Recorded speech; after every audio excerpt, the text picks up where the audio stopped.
Next gen astro நேயர்கள் அனைவருக்கும் ஜோதிடர் ஜெய தமிழ்ச்செல்வனின் அன்பு வணக்கங்கள். இப்போ நம்ம அக்டோபர் மாத பொது பலன்களை பார்ப்போம். இது எல்லாருக்கும் உண்டான பொது பலன்கள் தான். உங்களுக்கு துல்லியமான பலன்கள் உங்களுக்கு வேணும்னா கீழே என்னோடய நம்பர் இருக்கும், அதை கான்டாக்ட் பண்ணி உங்களோட துல்லியமான பலன்களை வாங்கிக்கோங்க. இப்போ கிரக நிலையை நம்ம பார்ப்போம்.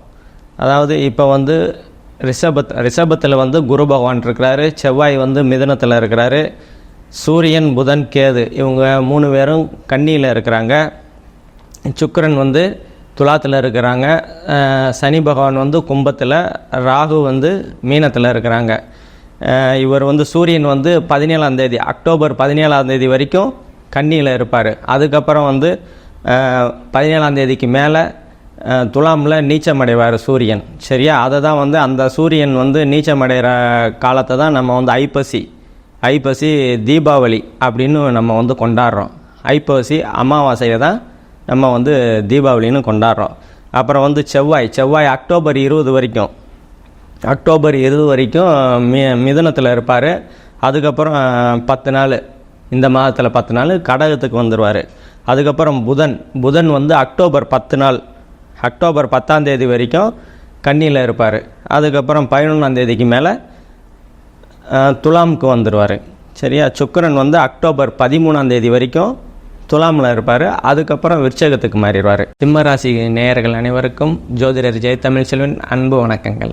இப்போ சிம்மராசிக்காரங்களுக்கு இன்னொரு 5 மாதங்கள் கழித்து அஷ்டம தசனியில் வரப்போகிறீங்க. அதனால் கொஞ்சம் பார்த்து சூதானமாக நடந்துக்கிறது உங்களுக்கு ரொம்ப நன்மையை கொடுக்கும். உங்கள் ராசிநாதன் சூரியன் அக்டோபர் 17 வரைக்கும் தான் கன்னியில் இருப்பார். அதுக்கப்புறம் 17ஆம் தேதிக்கு மேலே நீச்சத்தை அடைகிறார். சூரியன் நீச்சமாகிறாரு. ஐப்பசி மாதத்தில் நீச்சமாவார்.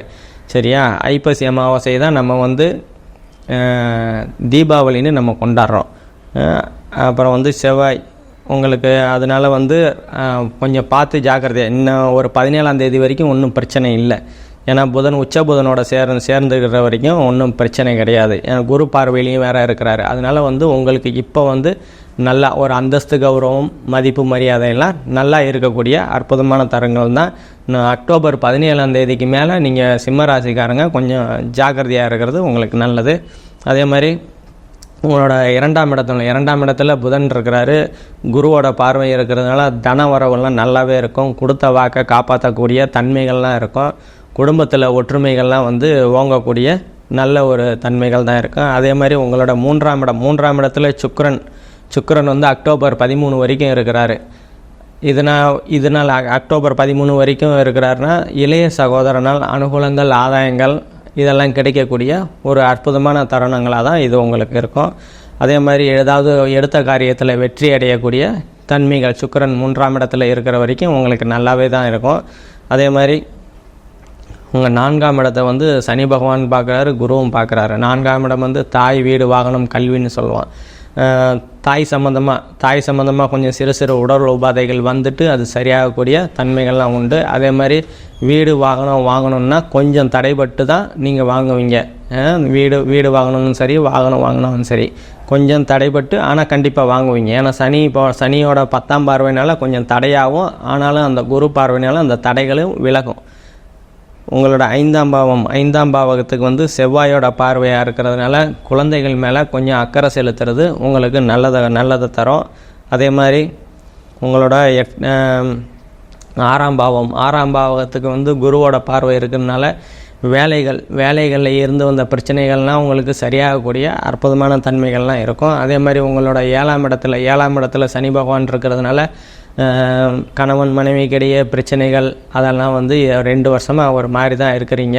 அது இன்னும் கொஞ்சம் ஒரு 5 மாதங்களுக்கு பிற்பாடு, சனி பயிற்சிக்கு பிற்பாடு தான் அதெல்லாம் உங்களுக்கு சரியாகும். சரியானாலும் உங்களுக்கு அஷ்டமத்து சனி 5 மாதங்களுக்கு கழித்து ஆரம்பிக்குது. அதனால் எந்த ஒரு பெரிய முதலீடுகள் போட்டு தொழில் பண்ணுறதோ இல்லை பெரிய முடிவுகள் எதுவும் எடுக்காமல் இருக்கிறது சிம்மராசிக்காரங்களுக்கு ரொம்ப நல்லது. அதே மாதிரி 8ஆம் இடத்துல ராகு இருக்கிறதுனால தடை தாமதங்கள்லாம் எதுவும் பண்ண மாட்டார். ஏன்னா சனி செவ்வாய் பார்வை வாங்காத வரைக்கும் அந்த ராகு நல்ல பலனையை தான் கொடுப்பாரு. குரு வீட்டில் இருக்கிறாரு, அதனால் குருவோட பலன்களை தான் கொடுப்பாரு. திருமணத்துக்கு ஏதாவது திருமணம் ஏதாவது தொழில் போனாலும் சரி, திருமணம் தடையாகவே இருக்கிறதெல்லாம் இப்போ விலகக்கூடிய நல்ல தருணங்களாக தான் இது உங்களுக்கு இருக்குது. அதே மாதிரி உங்களுடைய 9ஆம் பாவகத்துக்கு சனியோட பார்வை இருக்கிறதுனால தந்தையால் கொஞ்சம் சிறு சிறு தொந்தரவுகள் இருக்க தான் செய்யும். இல்லை தந்தையோட உடல்நிலைகளில் சிறு சிறு தொந்தரவுகள் இருக்கும். அது இன்னொரு 5 மாதங்கள் கழித்து சரியாகக்கூடிய வாய்ப்புகள்லாம் நல்லாவே இருக்குதுங்க. அதே மாதிரி உங்களோட 10ஆம் பார்வை 10ஆம் இடத்துக்கு குருவோட பார்வை இருக்கிறதுனால தொழிலெலாம் நல்லாவே ஜம்முன்னு போகும். தொழிலில் எதுவும் குறைய இருக்காது. அதே மாதிரி உங்கள் 11ஆம் இடத்துல செவ்வாய் பகவான் இருக்கிறதுனால உங்கள் லக்ன சுபர் தான் அவர், உங்கள் நண்பர் தான் செவ்வாய். அந்தளவுக்கு உங்களுக்கு, அதாவது சிம்ம ராசிக்காரங்களுக்கு செவ்வாய் பெருசாக ஒன்றும் பண்ணிட மாட்டார். அதனால் லாபங்கள் நல்லாவே இருக்கும். 12ஆம் இடம் இயல்பாக இருக்குது. இயல்பாக இருக்கிறதுனால வெளிநாடு போகணும் அப்படின்னு நினச்சிக்கிட்டு இருக்கிறவங்களாம் கண்டிப்பாக இந்த காலகட்டத்தில் கண்டிப்பாக போய் வருவீங்க. அதே மாதிரி ஆன்மீக சுற்றுலா போகணும் அப்படின்னு நினச்சிக்கிட்டு இருந்தால் பெரியவங்கள்லாம் இந்த காலகட்டத்தில் போய் வர்றது நல்ல ஒரு சமயம்தான் உங்களுக்கு. அதே மாதிரி ஏற்றுமதி இறக்குமதி பிஸ்னஸ் பண்ணிக்கிட்டு இருக்கிறவங்கலாம் இது ஒரு சாதகமான தன்மைகள் தான். இப்போ நம்ம சொன்னது எல்லாமே பொது பலன்கள் தான். நன்றி.